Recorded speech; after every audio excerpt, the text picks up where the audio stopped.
Salam damai sejahtera, saudara dan saudari terkasih dalam Kristus Yesus. Mari kita lanjutkan sosialisasi bulan keluarga tahun 2024 ini yang disingkat dengan BK 2024 dengan tema besar kepedulian lebih pada yang lemah dan miskin. Setelah minggu lalu kita membahas tema yang pertama, keadilan sosial, maka sekarang kita berkesempatan untuk membahas tema yang kedua, kesaksian Kristus. Pada tema yang kedua ini kita diajak untuk menyadari kalau sebagai umat Kristiani kita perlu meyakini bahwa Tuhan Yesus Kristus telah memberikan teladan secara nyata tentang kepedulian kepada mereka yang lemah dan miskin, seperti yang telah kita dengar pada pertemuan pertama yang lalu. Sehingga teladan dan pengajaran Yesus dapat memotivasi kita untuk senantiasa mau mengikuti jejaknya dalam melayani mereka yang membutuhkan, terutama mereka yang lemah dan miskin. Selain daripada itu, kita juga diajak untuk menyadari dan memahami hukum cinta kasih, yaitu untuk mengasihi sesama kita tanpa memandang status sosial atau kekayaan materi yang akan membimbing kita menjalani kehidupan Kristiani secara nyata sebagai makhluk sosial terhadap sesama yang ada di sekitar kita. Nah, inspirasi kitab suci akan diambil dari Yohanes 15 ayat 12 sampai 15. Inilah perintahku, yaitu supaya kamu saling mengasihi seperti aku telah mengasihi kamu. Tidak ada kasih yang lebih besar daripada ini, yakni seseorang memberikan nyawanya demi sahabat-sahabatnya. Kamu adalah sahabatku jikalau kamu melakukan apa yang kuperintahkan kepadamu. Aku tidak lagi menyebut kamu hamba, sebab hamba tidak tahu apa yang diperbuat oleh tuannya. Namun aku menyebut kamu sahabat, karena aku telah memberitahukan kepada kamu segala sesuatu yang telah kudengar dari Bapakku. Bacaan Injil ini memuat ajaran untuk saling mengasihi satu sama lain tanpa batasan atau perbedaan terhadap sesama manusia. Artinya ya kepada siapapun. Bahkan kita diajak untuk lebih memihak kepada mereka yang lemah, kurang mampu, tersingkir, dan yang kurang beruntung. Dengan kata lain, menyiratkan cinta sejati yang juga berarti kerelaan untuk berkorban, untuk berbagi apa yang dimiliki. Bukan hanya material saja loh, tapi bisa juga yang imaterial, seperti memberikan waktu, ide, tenaga. Ya, intinya kita mau memberikan diri kita untuk kepentingan orang lain dan sesama. Kasih merujuk kepada pengorbanan diri demi kepedulian kepada orang lain. Ya, sekali lagi, terutama kepada yang miskin dan tersingkir, tanpa membeda-bedakan status sosial mereka. Nah, sebelum kita memulai renungan ini, izinkan saya memberikan satu pertanyaan yang cukup menggelitik. Apa yang akan kita pikirkan kalau tiba-tiba ada seseorang yang menghampiri kita dan berkata, "Kamu dapat menjadi sahabatku, tapi dengan satu syarat. Untuk bisa menjadi sahabatku, kamu harus melakukan segala sesuatu yang aku perintahkan kepadamu." Wow, serius tuh. Terus terang, saya nggak pernah membayangkan akan ada orang yang berani berkata seperti itu. Tentu kita akan kaget, bukan?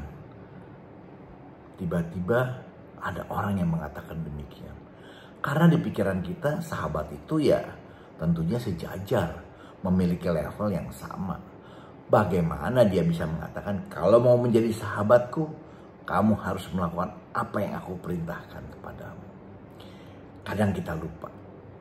Kita sebagai orang Katolik, kita memang perlu untuk memiliki hati sebagai hamba.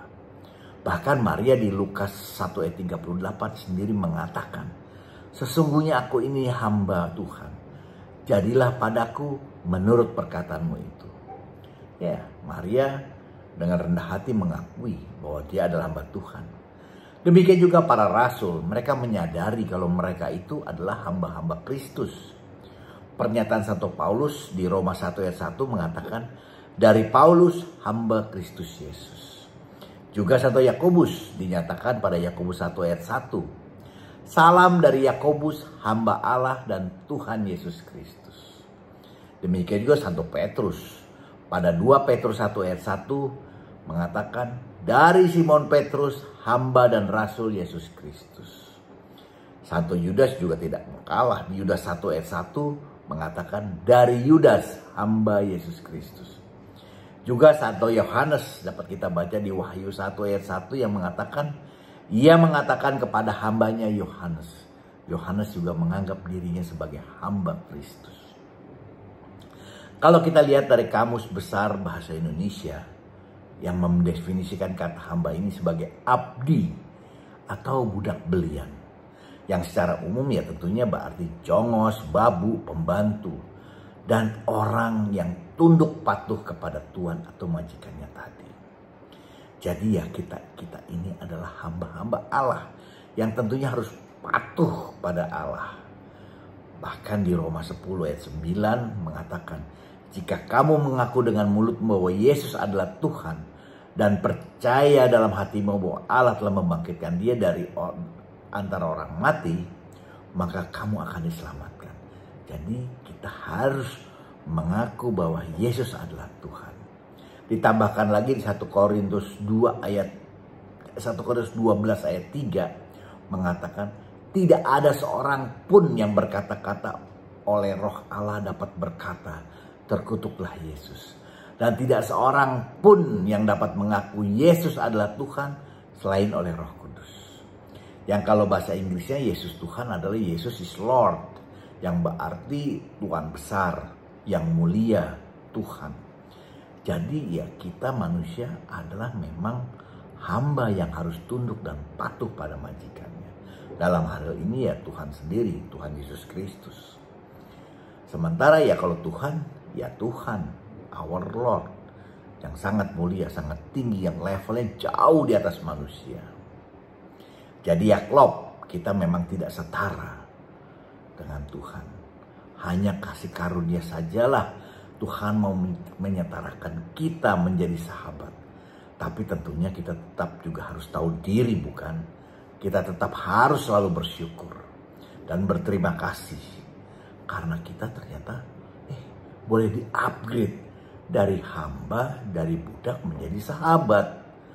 Mungkin kalau boleh saya juga mengajak kita semua untuk dapat belajar dari kisah Yusuf, di mana dia tetap patuh dan bersyukur dengan memaknai rencana Tuhan. Sehingga dari budak atau hamba, dia menjadi sahabat. Bahkan dia menjadi orang kepercayaan. Bayangkan, sebagai orang Kristen, sebagai seorang Katolik, kita adalah budak atau hamba. Di mana Yesus adalah masternya, tuannya. Sebagai hamba ya sebenarnya kita ya harusnya terikat untuk melakukan semua perintah, semua yang disuruh. Ya namanya juga hamba, ya harus melakukan itu semua. Kita terikat untuk melakukan semua perintahnya. Dengan kata lain, kita mungkin melakukannya dengan terpaksa karena kita terikat untuk itu. Namun sebagai sahabat, meski kita tetap diminta untuk melakukannya, tapi tentunya sebagai orang bebas, kita mau melakukannya dengan secara sukarela, bukan paksaan lagi. Bukankah ini menjadi indah? Indah kenapa? Ya perintah apa? Inilah perintahku, yaitu supaya kamu saling mengasihi, seperti aku mengasihi kamu. Perintah untuk saling mengasihi ini, kita mengasihi siapa? Ya kita mengasihi siapapun tanpa batasan apapun. Bahkan kita diajak untuk lebih memihak kepada mereka yang lemah, yang miskin dan kurang beruntung. Dan ingat, Yesus serius mengatakan ini. Dia menganggap kita sebagai sahabat. Bahkan sebagai sahabat, dia sudah memberikan teladan. Dia berikan nyawanya untuk kita para sahabatnya yang notabene adalah orang-orang berdosa. Orang berdosa ya identik dengan budak dosa pada saat itu sebelum ditebus. Tapi Yesus mau melakukannya, memberikan nyawanya untuk apa?